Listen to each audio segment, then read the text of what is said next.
तो सुभद्रा योजन जो फर्म टी फिलअप हम फिलअप हो सारापर आप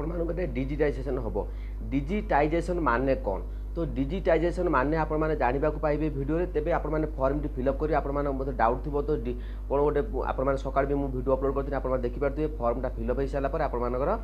डिजिटाइजेशन हम ये डिजिटाइजेशन माने कौन डिजिटाइजेशन है आपर किसी कटिज कि तो ता भर आप किसी डॉक्यूमेंट दरकार कि तो कौन पर डिजिटाइजेशन हम फर्म फर्म तो आप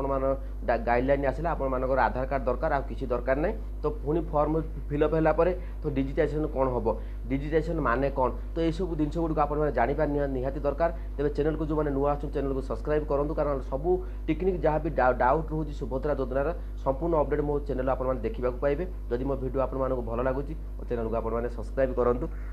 तेज चलतु कहीदे डिजिटाइजेशन कौन देखो फर्म गुड़िक जो आम फर्म टी फिलअप है आपणकर ए जो रही फर्म टी आप देखिपारे से हूँ सुभद्रा योजनार फर्म यहाँ मुझे जेरक्स करी कलर प्रिंट मुझे करनी तो आपण अंगनवाड़ी केन्द्र में मिल जाव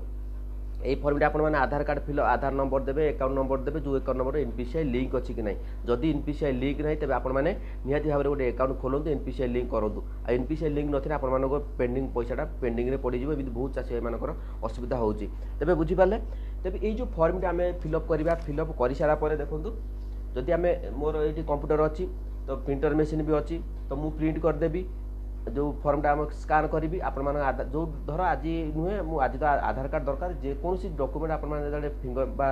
आम फिलअप करवा सुभद्रा योजना जो गोटे डॉक्यूमेंट से डॉक्यूमेंटा कौन स्कान हम ये स्कान कलापर आपर वेबसाइट जो अच्छी आमर सुभद्रा योजना वेबसाइट अच्छी से वेबसाइट आपर एटा स्कान हम स्कान है ये जो फर्मटा को डिजिटाइजेशन करा तो डिजिटाइजेशन अर्थ होची आपण जेकोसी फर्म हो बा फोटो हो ताकू डिजिटाल करण करा जेहेतु कंप्यूटर माध्यम वेबसाइट रे अपलोड हम तो डिजिटाइजेशन करी कि आपण ए अपलोड करिया पड़ो तो डिजिटाइजेशन कहवा गले आपंकर कौन रिस्क ना कि टेंशन ना आप डिजिटाइजेशन मन गूगल में सर्च कर देखिपारे तार इंग्लीश कन्वर्ट अच्छी किमी इंग्लीश हिंदी ओडिया कन्वर्ट कर तार वीडियो पकई तो आप देखिपारे जदि आपण किए कहे जाए आपण मानकर फर्म डिजिटाइजेशन हम तो आपण मैंने किसी भी व्यस्त हबार ना डिजिटाइजेशन है अर्थ होची आपण मानकर स्कान हम स्कान होगी आपंकर ये अपलोड हम आपंकर जो फिंगर प्रिंट दिज्व ये सब जिन गोटे डॉक्यूमेंट स्कान हम ताजे सिस्टम अपलोड हवा अर्थ होची डिजिटाल करणी कराफल कि आपंकर फर्म गुड़िक वेबसाइट रे अपलोड हम आपर किसी माने करार ना कौन डॉक्यूमेंट लगे ना आ बुझीपारे सरल भाषा कहवा गले आपर कौन रिस्क ना कि टेंशन ना आप आराम से डिजिटाल करण से जनसेवा केन्द्र वाला करेंगे आप खाली फर्म फिलअप करदे फिलअप कलापर जनसेवा केन्द्र से जो प्रिंटर अच्छी से स्कान करेंगे स्कान करके सिस्टम अपलोड करेंगे तो यह कहुए डिजिटाइजेशन तो बुझीगला जदि बुझीपारे तो आपने कमेंट में आपर मतामत दिंतु यही टॉपिक नहीं आप चिंतार थे कि डिजिटाइजेशन है मैंने आपर कौन कटिबार ना आप जेहेतु आधार कार्ड द्वारा आपको मिलवा जाऊँगी तो कौन डॉक्यूमेंट दरकार नहीं जदि भी जो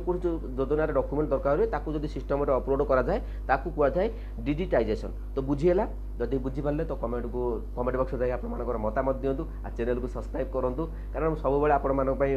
वीडियो आणुची सुभद्रा योजना जहाँ भी टेक्निक डाउट रोचे आपने क्लीयर होगापाई धन्यवाद।